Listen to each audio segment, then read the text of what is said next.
Have you not known? Have you not heard? Has it not been told to you from the beginning? Have you not understood from the foundations of the earth? I don't know if any of the rest of you sat up a little straighter in your chairs today with the opening words of Isaiah. They certainly touched a nerve for me.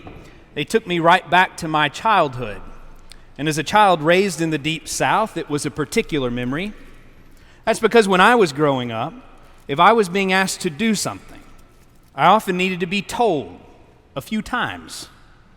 And I knew that I had missed something important when whoever was speaking to me would stop what they were doing and say, "Did you hear me?" It still terrifies me a bit, actually. I can hear the slight inflection of my mom's voice. "Did you hear me?" she would say. That single, simple question always had the ability to stop me in my tracks and send my brain racing, just trying to think through, to figure out what it was that I might have overlooked. I wonder whose voice you heard in your own mind today. I imagine the Israelites must have felt something similar when Isaiah was speaking. See, they were tired. They were wandering.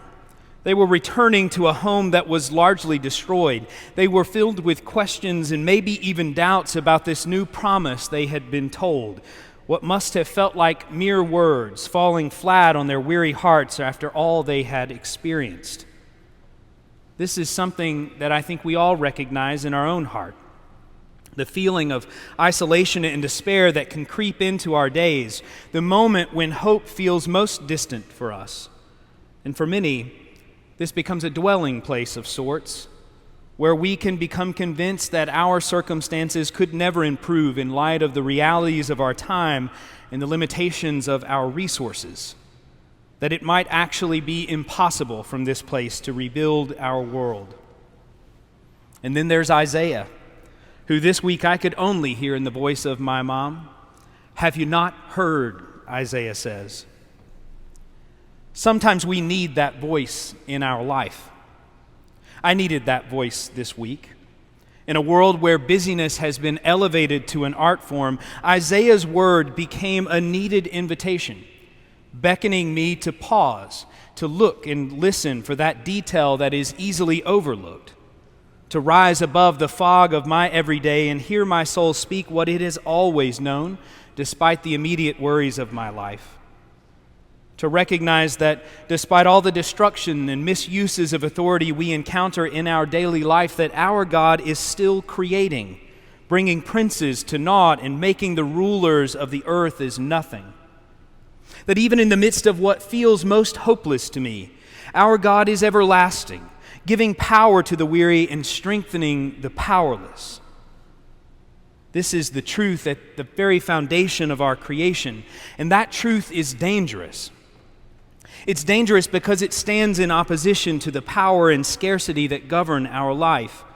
It stands in opposition to the voices that tell us that there are some things that are too hard for us to solve, that there are divisions too deep to address, conversations too difficult to have, that we must accept everything we see and everything we hear because this is the best that we can do in this moment.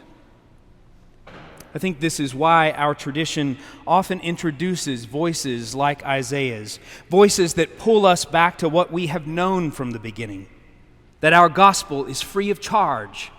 Did you hear that today? That our gospel is a message of intimacy and love, more powerful than the scarcity and despair that often captures our collective attention and governance.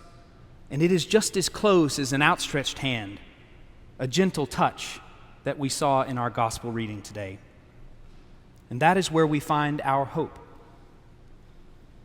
Paul knew something about this power as he responded to God's call to share the gospel and encouraged other followers by saying, "For though I am free with respect to all, I have bound myself to all, so that I might win more of them.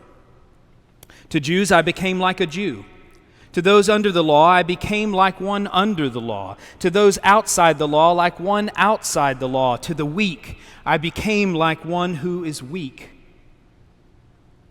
Now, to some, Paul's words today might feel somewhat icky, are at the very least potentially inauthentic. I also recognize that they can be especially challenging to contemplate for folks who have been harmed by the church in any way along their journey.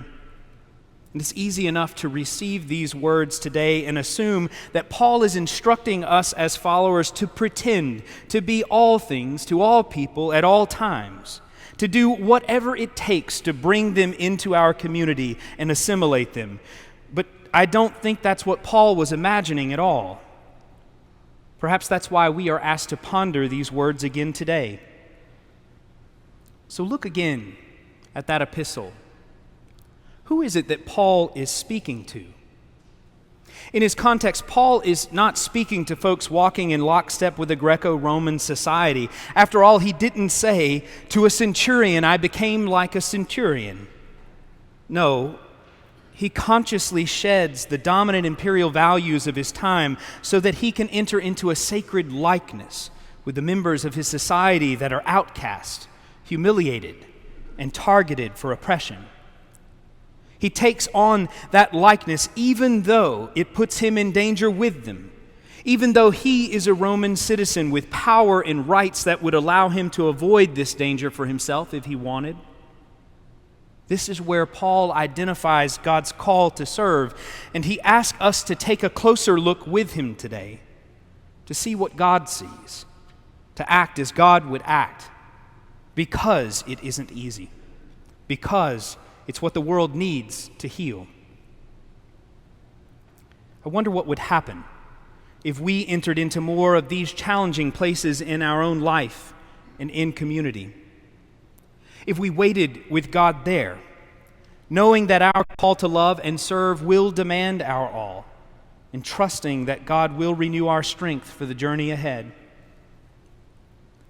I wonder how that kind of willingness might transform the very challenges of our society, the hardest ones, helping us to see more than growing poverty and food insecurity, but our siblings crying out, praying for assistance in a world of plenty. More than uncontrolled immigrants and refugees at a border, but instead our neighbors fleeing for their safety, praying for a peace that we take for granted. More than rowdy and vocal demonstrators, but our neighbors who are discriminated against, are outcast, fighting to live their life as freely as everyone else. More than an uncontrolled opioid epidemic, but our friends living with addiction, yearning to be free. I wonder what would happen if we became more like these people today. I wonder what would happen if we decided to become more like the most targeted people in our communities, to see all of them as siblings and to know them as wanting the same things that we want for ourselves and our families, to risk our very safety and comfort, to ensure that they have access to the same, to bind ourselves to them and act to build a more just society so that we can all be free. What might change in our world if that is what we felt we were called to today? Lift up your eyes and see. Have you not known? Have you not understood from the foundations of the earth?